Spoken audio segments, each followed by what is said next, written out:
Okay, so we've nearly come to the end. So one of the sort of announcements that they announced in the budget was from 2027, under 65s will have a cash ISA limit of £12,000. Over 65s will be able to put the full 20,000 in.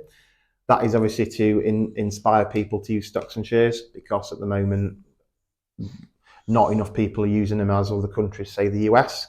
Whether that will have the desired outcome that the government want, I doubt, but that's what they've decided to bring in.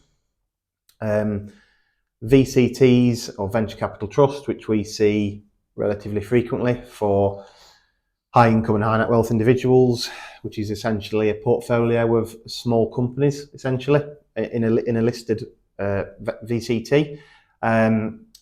Investing in those can get income tax relief, which is currently set at 30% of the investment.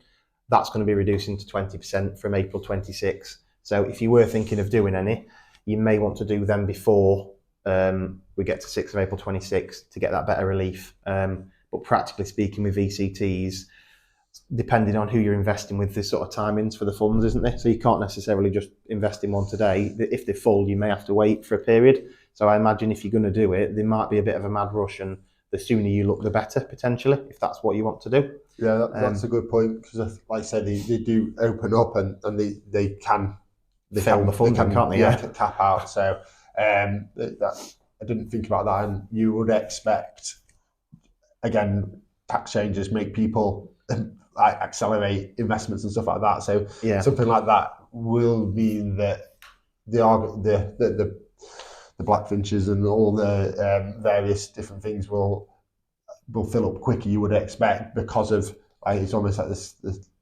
the fear, isn't it, of like missing out and stuff like that. So it's probably a case of, if you are planning on doing one, certainly don't leave it till the last minute, because you might be limited on what you can invest in, and therefore, like I say, it won't be as a secure, safe investment.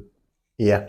And with the ISA limit, sorry, so is that so just confirming annual or? Yes, sorry, yeah. So annual limits at the moment, you've got £20,000 for an adult, which is remaining. But after 2027, it'll be up to £12,000 in cash, the remainder in stocks and shares for under 65. Or you could use the full 20 for stocks and shares if you want.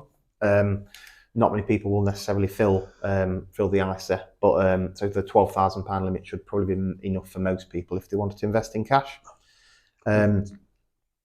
The VCT point we mentioned then, so the relief's being reduced for the individual. Yeah, there's no change to the amount the individual can contribute into VCTs. The same for EIS scheme, which is essentially investing into a small company rather than a portfolio of small companies, which is what VCTs are. However, the company limits are increasing. So before, a company would have a certain limit for turnover or assets or employees, let's say. Those limits are increasing. So in theory, a wider pool of companies could form part of either a VCT or an EIS. So I suppose from an individual's perspective, they may see it that it's not as risky because it's maybe a slightly later stage company. But because of that, with the VCTs in particular, that's probably why they've dropped the relief. They may think more people will invest, so we have to drop the relief to balance the books, essentially. And I suppose the only other one that's not on this slide is, which is in some ways connected, is the EMI scheme. So the EMI scheme is Enterprise Management Incentive. So small SMEs could essentially set that up for senior management and do quite often. The limits for that, again, are being increased so that more people can be part of that, essentially. EMIs are a great option that we see frequently, and if you've got a company whereby you've just missed the limits for the EMI scheme and they've now moved the limits, it might be a good time to jump on board, because if your turnover and your assets keep growing, you may only have a short window to get involved, essentially. The biggest drawback on EMI schemes is often the trade. So sometimes the type of business that the company does might be on the exclusion list. But if you're not on there and you were excluded on size, it's definitely something that I'd be bringing up in conversation.